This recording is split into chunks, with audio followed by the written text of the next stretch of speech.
Broadcasting live. It's America's longest running talk show on computers. It's Computer America, bringing you the biggest names in technology with guest interviews, new products, and your emails. Listen live at computeramerica.com on any device around the world.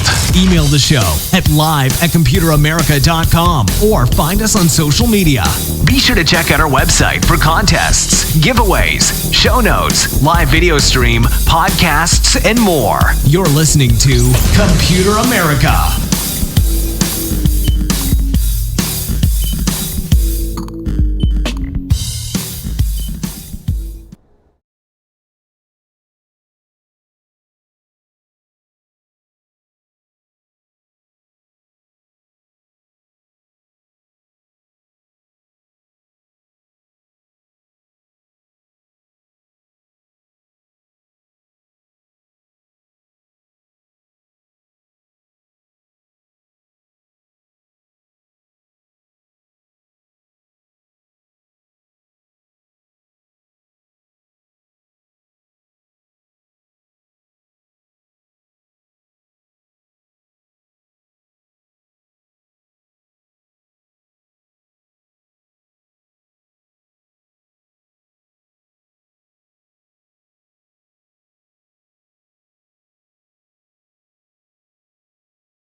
Wow, I'm muted. Wow, everyone, hey, welcome to the show, 30th broadcasting season. There you go, you're all caught up. I really apologize for that. 30 years, and you'd think I'd have it down by now. Anyways, 30th anniversary, everyone, we're really happy to have you, and yeah, thank you so much for tuning in. So, and of course, I'm happy to announce that we have kicked off our 30th Computer America giveaway. So we have, right now, we're going to be adding prizes as time goes on. Might even talk to Scott about that a little bit, but for now, we have 5 $100 Amazon gift cards. Just thought it'd be a good way to, just kind of get everyone just kind of interested because, hey, let's face it, short of sending you guys $100 in cash, $100 in Amazon gift cards seems to be the easiest way. So we have 5 of those up for grabs, and over the course of February, we will be adding to that, and we'll have prizes. I know that we have a couple of gift packages from let's see, from Catalyst Case, I know is one. We have another one that does, like car driving stuff, like phone holders and things like that. So little paraphernalia. And hey, we'll be sure to find more and more prizes as the month goes on. But of course, you can enter that daily. You can enter that just once and you're good to go. A lot of ways to enter the contest. Find out more: Facebook, Twitter, our website, and hey, it should be pretty easy to find. So everyone, we highly encourage you to go check out our contest because hey, who doesn't want prizes? And again, we're very happy to be here for 30 years. So everyone, with that being said, let's go ahead. I have stalled long enough. I've made a fool of myself for not hitting the mute switch. But hey, it's okay. We're going to roll with it. Everyone, welcome onto the program once again. He is our resident cybersecurity expert and all-around great guy, Mr. Scott Schober. Scott, how you doing? I'm doing great. Great to be here with you, Ben. And I want to extend a congratulatory happy 30 years to you and Craig and all at your end there. That is a wonderful achievement and something I think you guys should certainly all be proud of for putting out that content that long. And it's a great thing to see. Not many businesses that are on the air that long and surviving. So that's a wonderful achievement. Congratulations to you all. Thank you. Yeah, it's that's why we kind of lead off with Computer America as the nation's longest running talk show on computers. And I remember back in the day, seeing some of the archives way back when he used to host it out of Palm Beach Atlantic, one of the conference rooms there at Palm Beach Atlantic. He actually flew in a product manager from, I think it was Epson, and another one from Linux, like the old Linux laser printers. And yeah, he sat them at a table right facing each other and put a microphone in front of both of them, and they said, who has the better printers? And yeah, they had 2 product managers arguing about who had the better laser printer back in the early 90s. Fun stuff like that. and of course, the show has evolved to, obviously expert analysis like yourself, and the interviews that we do every day. And hey, it's been a lot of fun. It has evolved, and it will continue to evolve because, Scott, 30 years, and luckily, technology. We chose a good field. It's still relevant. So. Oh yeah, absolutely. And I think back over the decades. I mean, even growing up as a little kid, I tinkered with computers. My father, he built a bunch of computers by hand, Apple computers, and then he worked at Atari for many years. So my entire life is surrounded by computers. So I think it's certainly fitting and flattering to be on here talking about computers, technology, cybersecurity with you each month, which is great. Yeah, that tinkering that you're talking about, I think that's how a lot of people in the cybersecurity field kind of got their start, was messing with the phone companies. That seemed to be a running theme. That seemed to be a running theme of a lot of people who, kind of got into the security field, was, being able to, kind of break the rules of technology, and, not just what is it capable of, but what is it capable of even when you're not supposed to? And of course, that's a good place to start. But speaking of which, if you're watching the video portion, you can see Scott there, you can see myself, and of course, you can see Scott's website. And I got to say, Scott, that I meant to send you an email. I think I did, but let's see. Let's switch over to, and I don't know how this is going to work with the green screen. Hopefully not too bad. Yeah, there we go. Your book arrived, pristine condition. We're good to go. So thank you so much for sending a copy. And enjoy. Thank you. And of course, now you can see that the mirror the camera's mirrored. But Scott, why don't you go ahead and tell us real quick about your latest book? Yeah, absolutely. And I'm happy to donate some if you want any prizes throughout the month to celebrate. That's what I was going to talk to you about. Years, so, maybe we'll give away. I could put together a little books. set of them for you. Absolutely. Yeah, just Perfect. Let me know. You got it. So a brief bit about myself. For those of you that don't know me, I'm the president and CEO of Berkeley Varitronic Systems. We're just going into our 49th year, actually. We're 48 years, going into 49 years of business, privately held company, family owned, just like yourself there. And it's been a lot of fun. We focus a lot on technology, wireless tools, security tools for a lot of government agencies. And of course, that all crisscrosses cybersecurity and keeping people secure. So my mission is to help educate people, practical things they can do to keep safe, whether it's from a consumer level, whether it's for small business, large companies, or even as the latest venture is even seniors, the elderly, who are often targeted by cyber criminals and scammers, trying to empower them and educate them. And I just launched book number 3 there that just held up, Senior Cyber. It's finally available on Amazon, which is awesome, and really excited, getting some fabulous feedback so far, and really enjoying to see the reactions of people that have dove into it and applying some of the things in their lives to help maybe their parents or even seniors themselves that have read it. I've received already a few letters from people that have read it and said they're applying some of the tips and things, and how they greatly appreciate it. So I'm really excited what's in store in the future. Definitely. And by the way, I'll admit I did not do my homework and read the book yet, but I got to say that the book is, has a lot of great illustrations. I don't know who worked on those illustrations for you, but they did a really fantastic job. And I guess because it is a book for seniors, I got to say that the text is very easy to read, not something, it's not like a technical manual where it's, size 4 font. It's, obviously this is gear. My point with that is you took the time and really thought about your core audience and who this book was actually meant for. Yeah, thanks. And I think that is one of the things I'm learning about writing too. Sometimes we write and we think about maybe ourselves too much. And even before putting pen to paper, and even with my brother, he was the co-author on this, which I greatly appreciate, and give him a shout out for really helping me make this thing real, is doing the research for your audience. And that really allows you to kind of constantly hone in and say, okay, is somebody that reads this book, if they're in this age bracket, if they're elderly or senior, will they get it? And sometimes you have to explain things, be a little bit more deliberate. And at the same time, hopefully, and let me know after somebody has a chance to read it, hopefully I can relate to the audience. So I try to use illustrations, explanations, and stories throughout that a senior audience can relate to and appreciate. and hopefully bridges that gap so they can use technology, computers, the internet, and stay safe from cyber criminals and scammers today.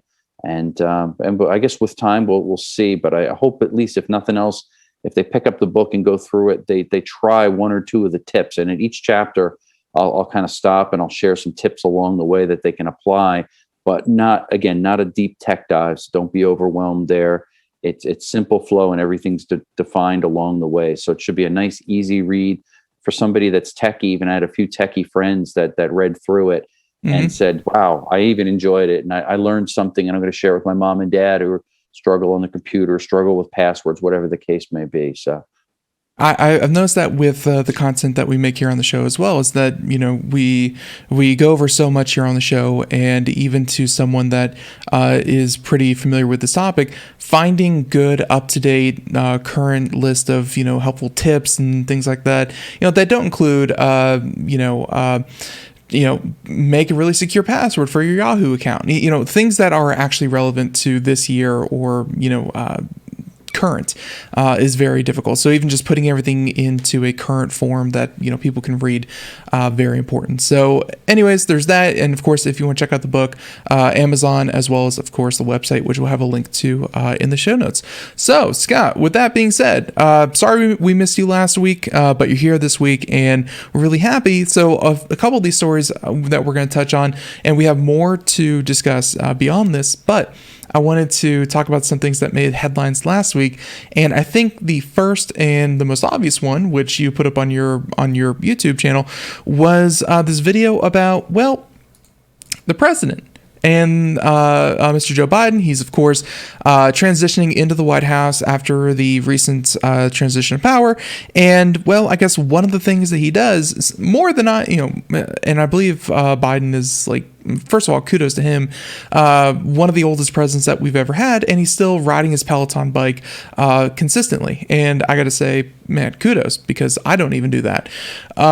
So with that being said, of course, Biden is bringing some of his equipment into the White House, but one of the things that I guess was stopped at the door was a Peloton bike. And if you'd like to tell us about this, why? Yeah, absolutely. And I think it's kind of an interesting story, and it does help all of us to kind of think about how healthy we are and the importance of being healthy. Biden, I think you're right. He's the oldest president serving now. He's 78 years old. And he does ride throughout the week his Peloton bike, as well as lifts weights and other things to stay active. So hopefully, if nothing else, it'll probably motivate America to get off the couch during this pandemic and exercise a little bit so we can stay healthy. But the part that was interesting here is the White House is a tricky place. You can't just freely walk around with technology, especially things that are internet connected. Internet of Things, the IoT that we always talk about, things that have Wi-Fi and Bluetooth on them. And that's exactly what a Peloton bike is. A Peloton bike sells for a little under $3,000, depending upon how you get it equipped. And everybody that I've talked to that uses them loves them because it's interactive. You're tied in, you've got a trainer, you can compete against other people, you've got a large screen, you can connect it up to your Apple Watch, a Fitbit, or other things like that. So it really motivates people to actually exercise. The problem is, in the White House, again, you can't have a camera, a microphone. You can't be connected into the internet, just plug and play like that.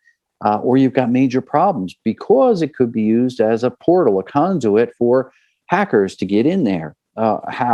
It's not that hard to take over Internet of Things devices that are not secure. In fact, even Peloton themselves, when they were asked, they said, well, nothing is 100% secure, which is something we always talk about even on this show. And that's true. If hackers really want to get in, there are vulnerabilities in just about everything. They'll find ways to exploit it.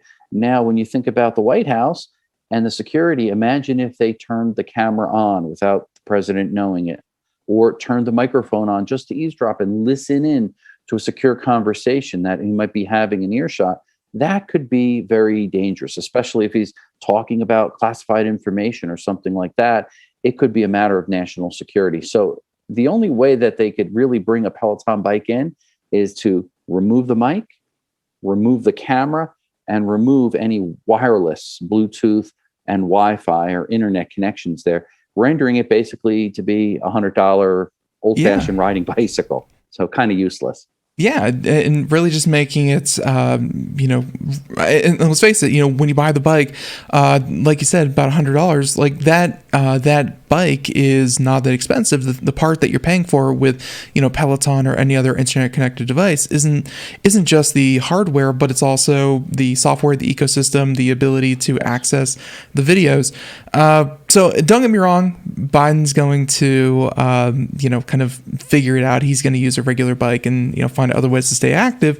But I got to say that it's something that I'm glad someone thought of it, because I sure would not have. And I'm glad that, the Secret Service, the FBI, whoever was in charge of that move, said, whoa, wait, can't have that here. And, Yeah.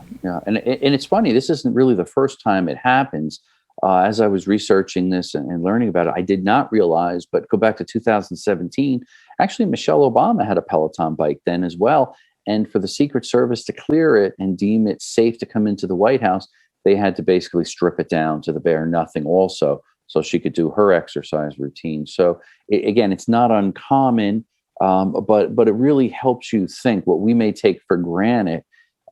Somebody can use technology to really eavesdrop and to hack into just about anything these days. And that just makes somebody at home think about it before you're so quick to plug into the internet. Ask yourself those basic security questions. Could somebody potentially hack into this, listen in, watch me, compromise my personal information? And I have to say that, maybe some people at home are thinking that, Scott, wouldn't this be easier to be like, okay, this is his Peloton bike, this is his hardware information, all that kind of thing. Shouldn't it be pretty easy to say, we can secure this one device? But, my initial reaction to that would be, it would actually be harder, because they know, this is Joe Biden's device. This is the president of the United States device, as opposed to Ben's random bike in his basement, whatever. Like, everyone's going to be gunning for that particular machine. So, Scott, which do you think it is? Do you think it's harder to secure one particular device, or harder to mitigate the threats of that one particular device? I think it would be really hard to properly secure Biden's Peloton bike, because just to your point, everybody's gunning for it. I mean, the White House receives thousands of attacks each day on their secure network, and the vast majority of them, they stop, you never hear about, and that's good news from a security standpoint. But in this particular case, it's almost like a backdoor and easier route if you're trying to get through a bike. And I should point out too, really the essence of a Peloton bike is really their GUI, their graphic user interface that everybody loves. The fact that it's interactive, and it's really an Android-based platform there. So if somebody wanted to hack it, and there's already known hacks out there for Peloton bikes, people that don't want to watch their instructor to tell them to keep pedaling and stuff, and instead they load their favorite Netflix movie on there or something like that. You can go down to the root, you can perform a hack and reload it and basically bypass the Peloton proprietary software that's on there. They don't allow you to do it, and it's not easy to do, but it is possible. So if the average hacker out there can get onto a Peloton bike and modify it just for their own personal use, how much more so if they put the resources to target Biden? And of course, they would do it in a way that he would never know about it. Mm-hmm. They would have the ability to turn that camera on and the microphone on, listen in, record it, get that information out there very quietly. So it's really placing malware on there that could wake up and whenever they want to collect information, do some surveillance, and then shut down and then send it out when no one's looking, in a sense. Yeah, and really that whole that whole thing, it really goes to show just how connected we are. That something even so simple, people and I gotta say the White House and the government really have to take notice of. Which I gotta say, Scott, that over really ever since cybersecurity became a threat. There's been a lot of attention from the previous administration over the threat that China poses. That one was really hit home, and yeah, it looks like cybersecurity is finally getting, kind of stepped up. And if I'm not mistaken, I think one of the first acts that Biden did was to reinstitute and kind of beef up the cybersecurity council, I guess. And he appointed a couple industry insiders. I don't know if you heard about that news in the week or in the prior weeks. Yeah, and I think that what they realized that cybersecurity poses a much greater threat. And I think a lot of it is the fallout of just the whole electoral process. I think everything came through overall pretty good. And that's because they spent so much time and money trying to secure the election process after all the problems that the meddling that happened back in the 2016 timeframe with the election there when Trump won. So they realized there's a lot of vulnerability. And time again, we've seen headlines of how many government agencies, how many counties, how many hospitals, again and again, they're all getting compromised and hacked, either small hacks, big hacks, ransomware hacks, extortion, sextortion, all these different things. Mm-hmm. So the government realizes it's time to really get help from the private sector. And I think partnering with the private sector and sharing that information really makes a difference. And I've been, I think, preaching this for over 6 years, the importance of that, because oftentimes the private sector can react to it quicker, but oftentimes the government won't share some of the details and the specifics due to the nature of the information they're trying to protect. But when that gap is bridged and that information is shared, the response time is faster. They could block information much quicker from being compromised, and they could protect it much better. So it's slowly starting to happen, but they need to keep on top of it. Yep, and we have a couple of stories talking about some of the recent findings from, and really, actually, we can probably jump over to one of the other stories that you sent over last week, which had to do with this hacker leaks data of 2.28 million dating site users. And, Scott, we were just talking about dating sites a couple of months ago. A couple months ago, I had mentioned that I don't know if you know this, Scott, but Tinder got in a little bit of trouble a couple months ago because they were extrapolating from their data. Like they weren't just collecting data, which dating sites are amazing at collecting data. People want to be as open as they possibly can. They want to find people who share the same interests as them. So, they're going to share things that they would never share on Facebook or Twitter or any of these other social media sites. They're going to share like their sexual orientation. They're going to share, just their weird interests, fetishes or whatever. Fetishes. Yeah. They're going to share everything and anything that they would not share elsewhere. And by the way, dating sites, like that's how they make their money. It's because dating sites know their data is so specific and unique. Like it's even down to, obviously, because you want to date within your area most of the time, it's down to like even like a mile. It's very, very accurate and specific. So it's very, let's just say, interesting data. And Scott, so one quick thing, and then we'll get to the story. But I got to say that Tinder got in trouble because they were extrapolating based on mainly men, their political affiliation, their pictures. They were kind of trolling their pictures, their interest, and things like that. And of course, their whether or not they had like a high school degree, because you list your education on dating sites, things like that. They were actually selling data on if someone was intelligent or not, kind of their IQ. And they could actually package up a group of users and say, these users aren't very intelligent. And they were actually selling that as kind of like a data point, which, people took offense to. And Tinder has since said that they don't do that anymore. But yeah, little things like that again, dating sites are going to be a treasure trove of information that you can't get anywhere else. Now, I say that, looking on the video portion, you see this article here from, as our Canadian correspondent says, ZDNet. And ZDNet, hacker leaks data of 2.28 million dating site users. Scott, this, other than you bringing this to my attention last week, I did not really hear about this like at all. So tell us about this. Yeah, and I did notice that this didn't really get the headlines and that much talk. And maybe it's because so many different dating sites were compromised so many times when we go back to, what was it, around 2015 or 16, Ashley Madison, which we've talked about in the past. Everybody's kind of heard about that. But I think the part that really got my attention as I dug into some of this is, and it's really to your point, looking at how rich the data set is. Most of the time, these breaches happen daily, if not weekly, from all different types of sectors in the industry. People get the name, they get the email, they get some basic information, so on and so forth, address, this and that, birth dates maybe. They got a lot more information, as you pointed out. And that's what I think is interesting.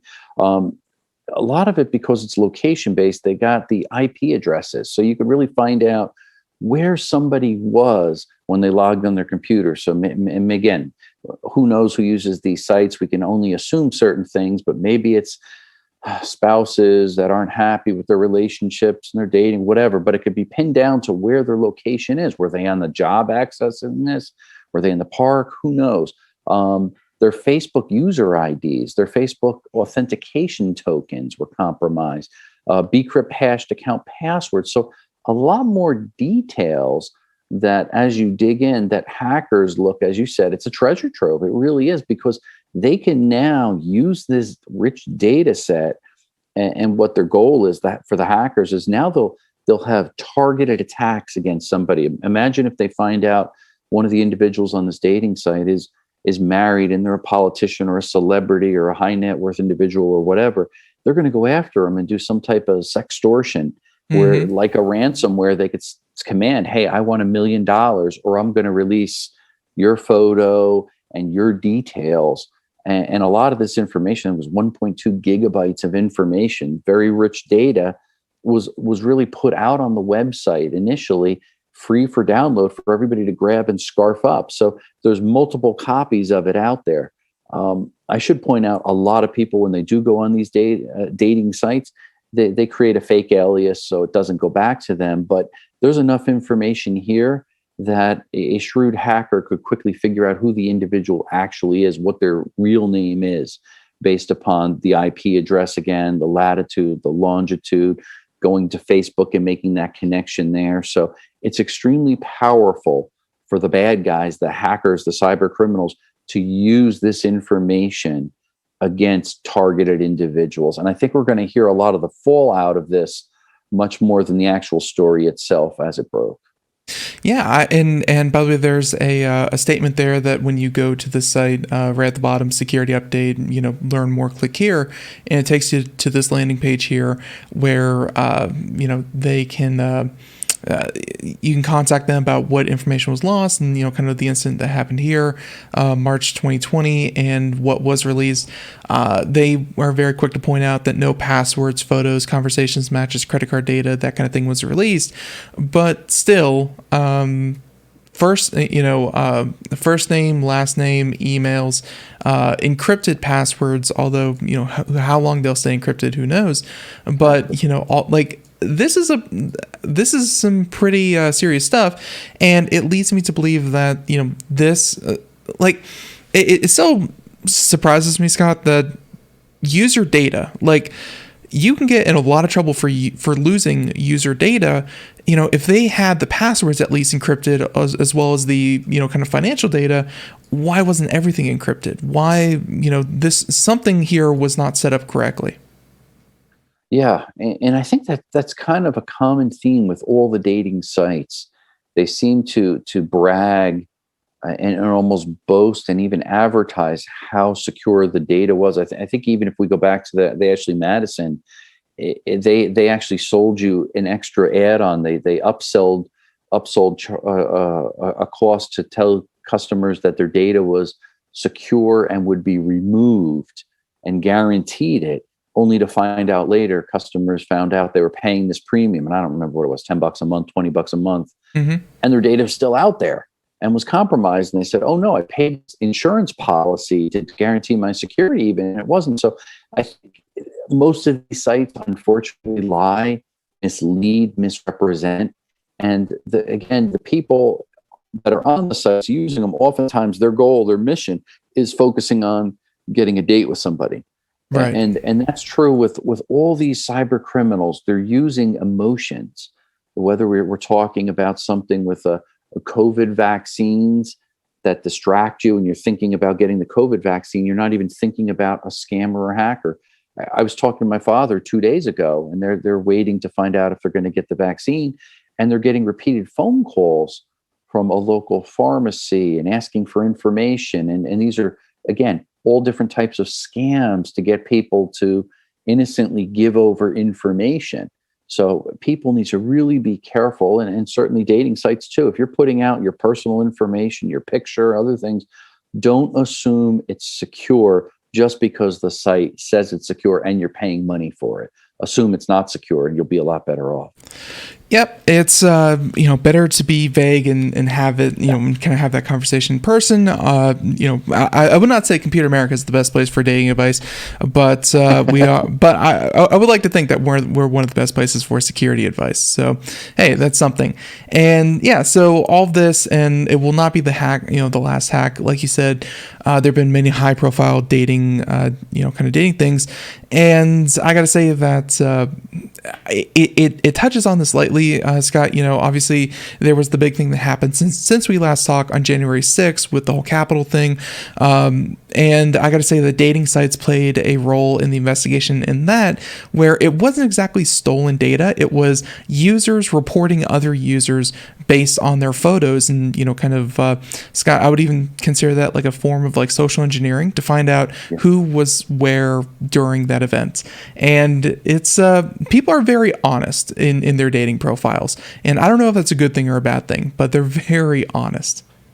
Yeah, and I think what I'm starting to see more and more, and I do find it interesting, is if you look at the world of just social media, how we all play a part of it, sharing information and putting things out there. And I can only relate. I recently set up this is embarrassing, but I just set up my first Facebook account. Mm-hmm. I've never had Facebook. I'm anti-Facebook and Zuckerberg, but I had to for something I was doing. So I said, all right, I'm going to break down and do it. And of course, the security concerns all came into play. But as you dig in and you start to see how easy it is, the information you share, and people you haven't talked to in decades come out of the wood and start talking to you and sharing other information, it kind of automatically lets your guard down. Yeah. You don't know if that person is who they are or not. And now suddenly you start putting out more information. You share a picture, you share a comment, you share, where you're thinking of going for vacation when the pandemic stops, whatever. And next thing you know, it's all out there. And somebody even like myself, that's a little bit overly paranoid, has to stop, double check things and say, okay, be careful. I'm putting out too much information. Why do they want to know my birthday? Why do they care about this when I'm setting up the account? All these questions come into mind. I start digging into their policy and I'm going, oh gosh, no wonder why people are having all kinds of concerns with Facebook. It really isn't that secure. So you buy in, you're trading something off all the time, giving away this data that's very rich about us and our lives and our families and our businesses that really anybody out there, if they spend a little bit of time, could gather that information. And companies are doing it, but it's done automatically, and it's often sold for profit. And there's a recent story I was following a little bit with, if you saw Tim Cook and Zuckerberg or Facebook going back and forth fighting, it's all about privacy. And Apple takes a very strong stance one side, and Facebook, it's a very different feel over here. So it's really two technology giants, and they're both extremely successful companies, but yet their business model is completely different. It's an apples to oranges, so you could see why they're at odds with one another. It's going to be a fascinating battle as it comes out. But again, it all ties into this rich data and how much is being collected and how much is being sold. And at the end, it's affecting us consumers. We consume so much information, but at the same time, we're guilty of sharing and putting way too much out there.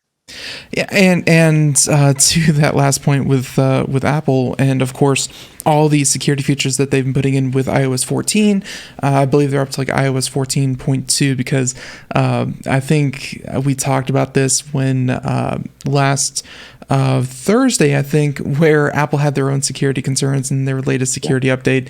But I got to say that I have been noticing that whenever I use an application that has a camera feature kind of built in, it will tell you right there in the thing. It says, this app accessed your camera, this app accessed your location, or, this app accessed this piece of information. And it's funny to me, Scott, that something so simple, just kind of telling you what's happening, like not warning you, not not saying, hey, you really need to watch out for this. Just saying, be careful. This happened. It's just saying that this happened, and Facebook is like up in arms. They're like, how dare you tell people, what we're accessing? And it's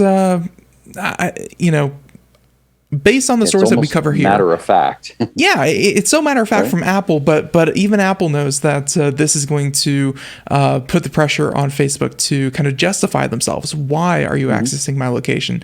When I'm just checking my my wall, when my posts from my friends, why do you need to know where I am? And stuff like that. So yeah, and I think if the average person realized how often that happens, and again, we're not just bashing Facebook here. This is really, I think, all the large companies access our camera, access our microphone, access geocode where we're located, access our contacts. A good number of applications on our phones do that regularly.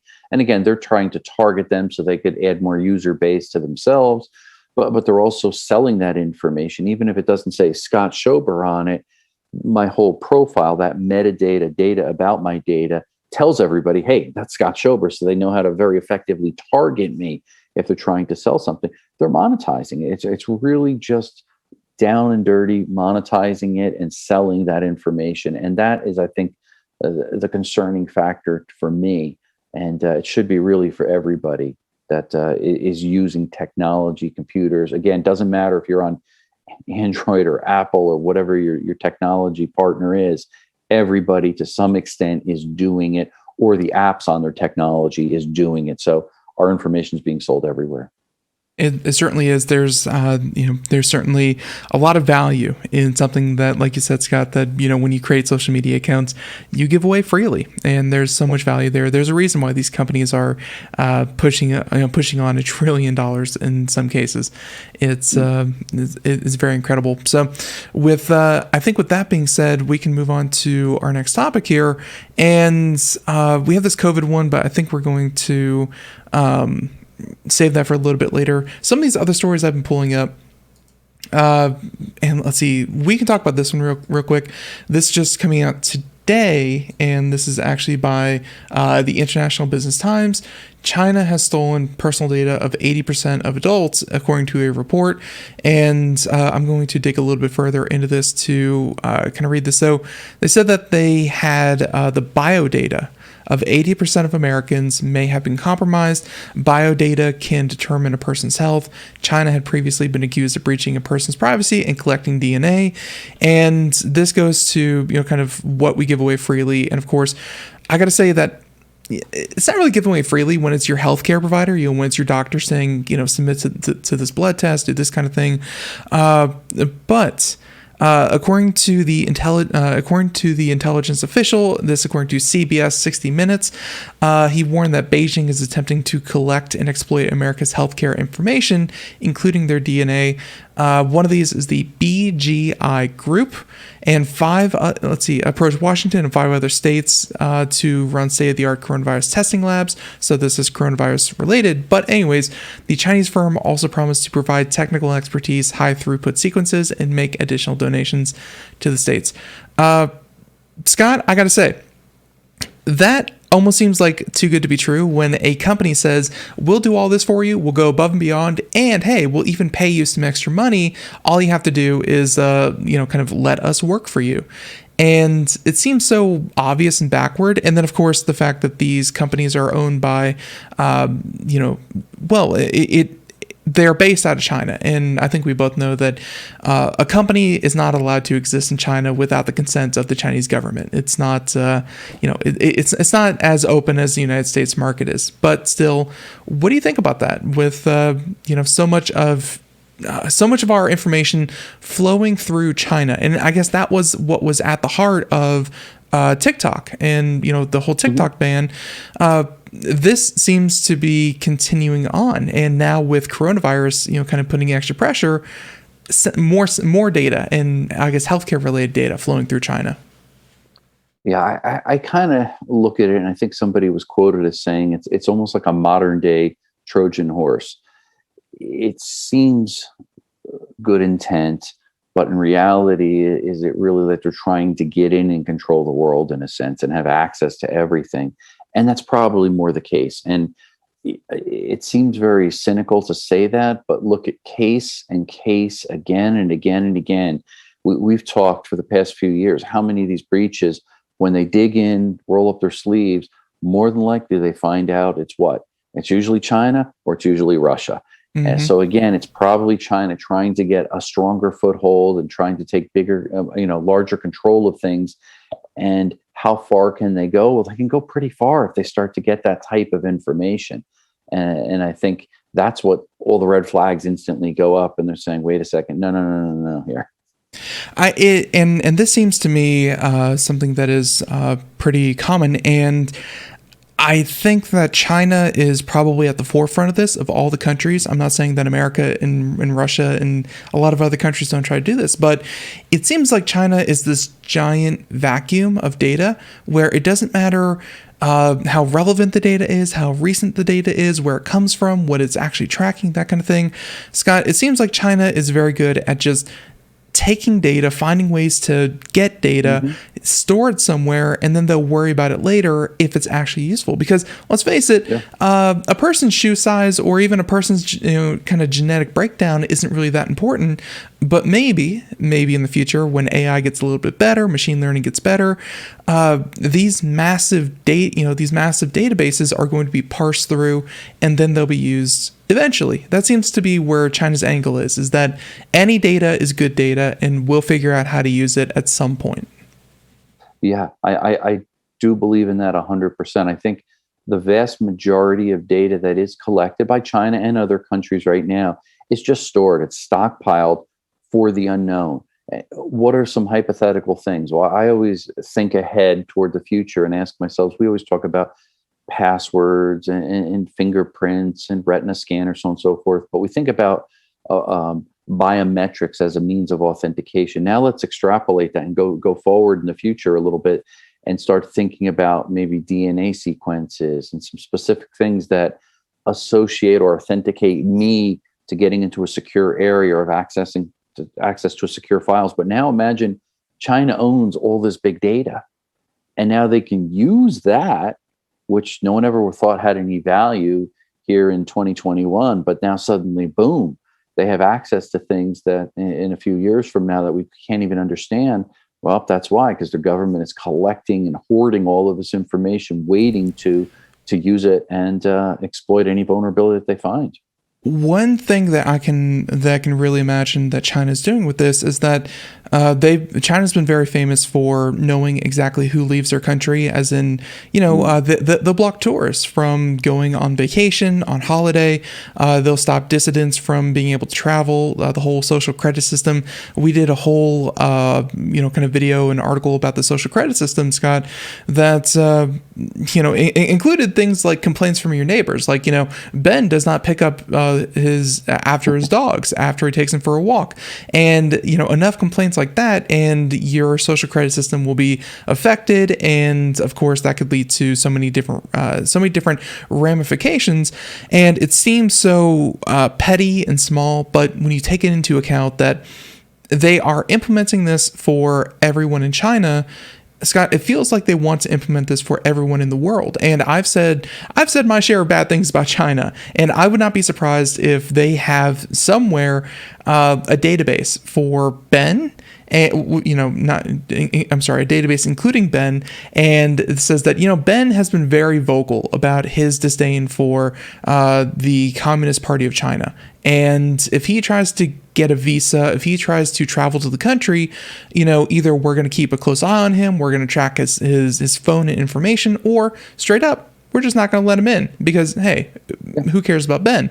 I feel like that's what's happening. They're trying to extrapolate their social credit system globally, and they have the capabilities. I mean, China's such a huge mover in the data space. Yeah, and I think you mentioned this earlier. Couple that with their advances, this data with machine learning and artificial intelligence. I mean, they are pushing as hard as they can to beat out the U.S. It's kind of like equivalent to maybe the space race back when I was a little kid or first born. There was the late 60s, early 70s. Everybody's racing to the moon and who can get there first and this and that. Same thing with artificial intelligence. And I think whatever country gets there first can be a superpower and be dominant, because artificial intelligence will allow a country to overcome all the things that they're running against right now when they're trying to hack into different computer networks, because passwords and other secure encryption and everything else will be a joke, because artificial intelligence and machine learning will get right past that, especially couple that with some of these advanced supercomputers that they're developing. And China is at the forefront of a lot of this, whether they develop it internally, whether they buy it, whether they steal it, the intellectual property. They have a huge advantage over most countries now. And I don't think most people realize how far along they really are. Right. And of course, one of the ways to get a good artificial intelligence is, of course, to get a lot of data so that you can train your AI. So that's where obviously we're coming in. So let's see, there's that. And let's see, I think we might be dropping out a little bit. All right, we should be stabilizing now. Okay, now with that being said, let's go ahead and move on, because Scott, I did not realize the show is just flying on by. I have a couple of stories here. Well, you know what? And actually, this is a pretty good one. So over the past couple of months, and really over the past year, let's face it, Scott, did you ever hear the theory that Throwback Thursday was invented by the FBI to get to be able to train AI to, I guess, kind of age up people, so that if, let's say, you have a photo of someone in their teenage years, that you can now see what they look like when they're 40. You ever heard that theory? I've heard of it. I don't know if there's actual proof or truth to it, but I've heard of it talked about often. It makes a certain amount of sense, which is why it stuck out to me. And I think along with that is the fact that, facial recognition, AI, blah, blah, blah. To that extent, we also have this article here from Engadget, but, we're just going to try to think about this real quick. But we've all been wearing masks. And one of the ways that artificial intelligence can tell who a person is by measuring, they have, I think Apple uses like 48 different markers on someone's face. Think about, kind of your eyes, your nose, your cheekbones, your lips, essentially little markers all over your face to indicate that, Ben is Ben. And with a face mask, let's face it, half of your face is blocked. So, it's much harder to be able to identify someone wearing a mask. I guess Apple at least has gotten to the point where they have enough data, they have enough photos and, Apple face recognition, that they can look at this and go, even if you wear a mask, you can now we can now say that, this is Ben. This is not someone else wearing a mask. This is Ben wearing a mask. Scott, back to our point before, big data and relevant data, and you can get innovations like this. Because before, this would stump every single facial recognition system in the world. Mm-hmm. Yeah, and ask yourself this question, which I think is interesting. Look at the last couple years in particular, as mobile phones have expanded feature sets. What do you notice the number one thing that they're all bragging about lately is? It's really the cameras, the optics. The optics is where they're putting the money and the selling points. Why? Because you see they're migrating away, pushing your fingerprint reading and all this because of facial recognition. Better graphics, better AI, better algorithms there, and that becomes extremely powerful. So I'm not surprised that they're pretty successful at it. If you got a facial mask here and you just focus in on this part of the face, that they get such a successful rate for identifying somebody for that. So it will continue to advance.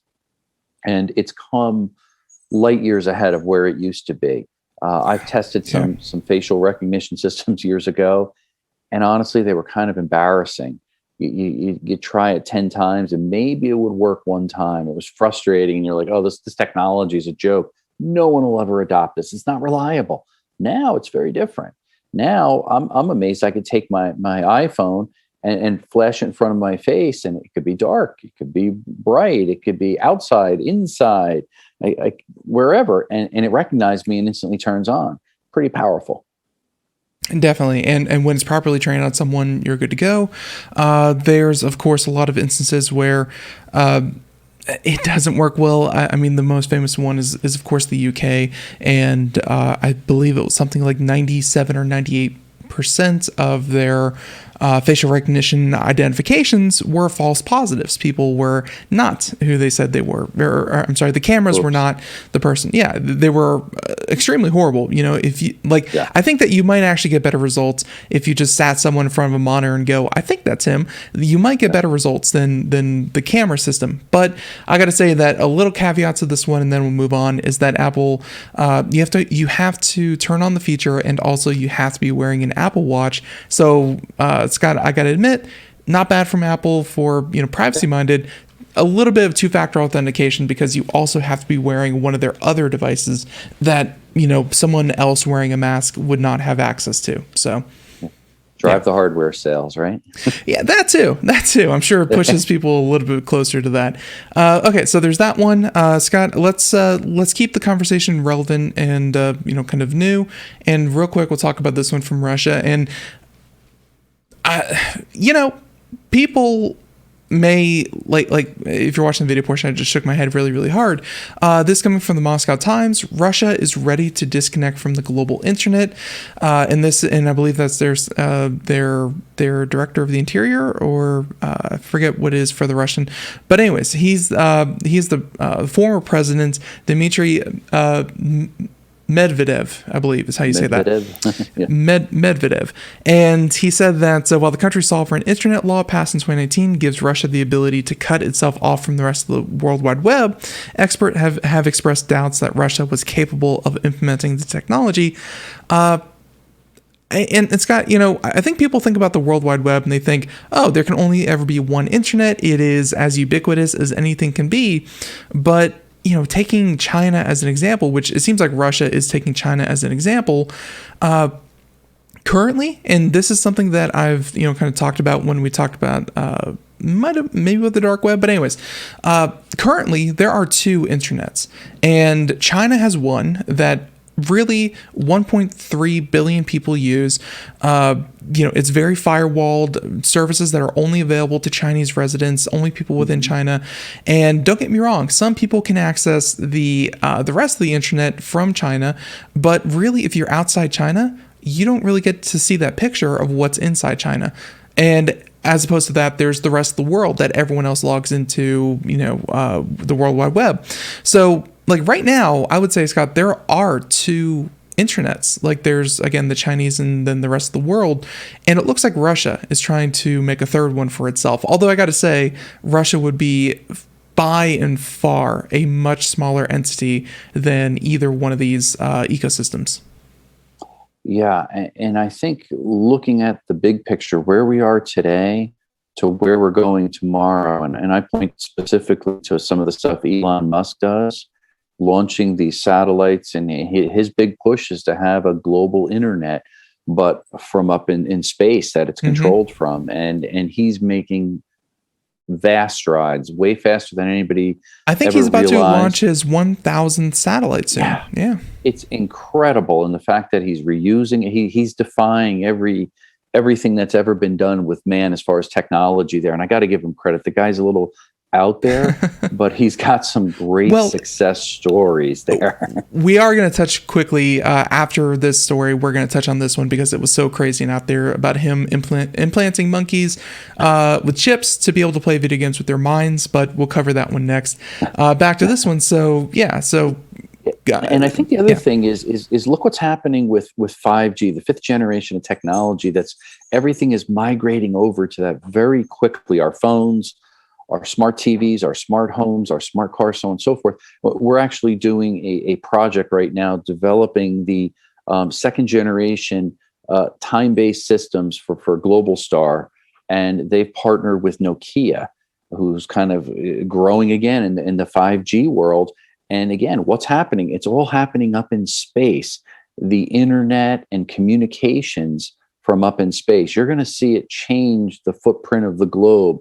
You think about going on a cruise ship and having, high-speed internet access. You just pull out your mobile device. You can't do that today. You can do it through their local Wi-Fi system, to a satellite, to a point-to-point to land, but it's not that fast. It's expensive, so on and so forth. It's going to change the way we do everything in the future. And I think it's all satellites the future to me. There's a lot of stuff up in space. It's going to change communications as we know it, and it's going to be pretty cool stuff. And the internet will obviously be the center stage for that.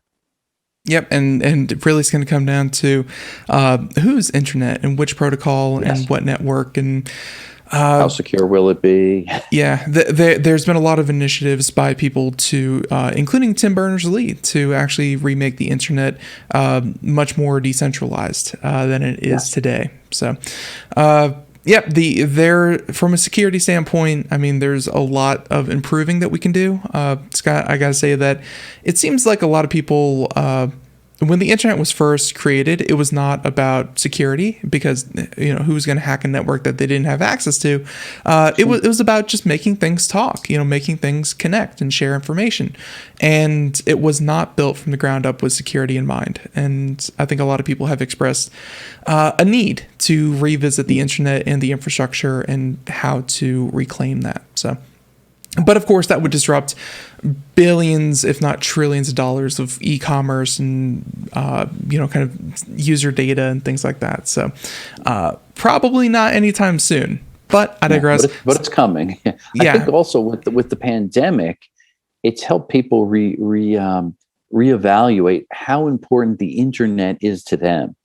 Who hasn't, of all your listeners and viewers, sat down and looked at how fast is my broadband connection? How good is my Wi-Fi gear? How good is the access I have to work remotely at home with this pandemic? It's made everybody kind of scratch their head, rethink, readjust, improve speed, improve bandwidth, update their devices. So what's the one missing ingredient in there? Probably the update to the internet, and that'll be coming.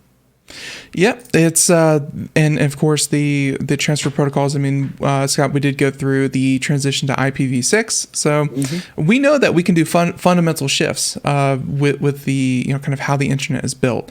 It's just actually doing it is going to be some of it. So, with that being said, Russia, I mean, best of luck. I mean, they're such a small economy when it comes to the global internet marketplace. That's let's face it, Scott, the reason I think that they're claiming that they can do this is because they get hit with sanctions almost more than anyone. And it almost seems like with the new administration coming in to the White House and coming in with a new stance on Russia and cyber criminals, that if there were any kind of global sanctions that would actually cut Russia off from the internet, because the global stage thought that they couldn't be trusted, they're saying, that's okay. We got our own internet. It's going to be fine. Like almost seems like they're putting up their own defenses, saying, you know what, we don't want you. We didn't want to be there. So with that being said, the last story, and this is going to be kind of like a little fluff piece because, hey, we have like 2 minutes left.